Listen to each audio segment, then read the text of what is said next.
பனை ஏறுது என் பண்பாட்டோட ஒன்று. அறிவியல் அறிவியல் சயின்ஸ் எல்லாம் பேசுறியடா. இங்க பாடுறா, ஒரு பனை மரம். இத பார்த்தவொடனே ஒருத்தனுக்கு ஒரு பாலை வருது.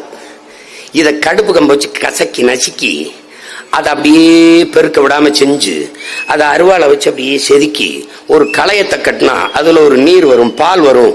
இந்த பால் கல்லாகும். இந்த கல்லை இந்த இதை அப்படியே சுண்ணாம்பு தேய்ச்சா பதநீர் ஆகும். இந்த பதநீரை காய்ச்சினா கருப்பட்டி ஆகும்னு கண்டுபிடிச்சவன் விஞ்ஞானியா இல்லையாடா? யாராவது சொல்றான்? டேய் சயின்டிஸ்டா இல்லையாடா?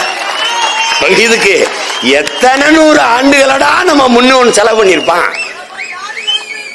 இவன் நம்மளை கேவலப்படுத்துறான்டா.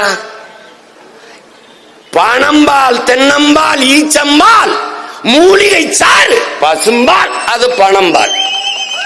இவன் டாஸ்மார்க்கில் விற்கிறது நஞ்சு, விஷம்.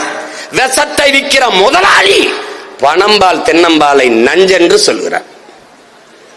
இதை நம்பிய தமிழ் சமூகம் கேவலம் ஒன்னா வெளியேற்றி வந்தவன் உழைப்பிலிருந்து உன்னை வெளியேற்றான்.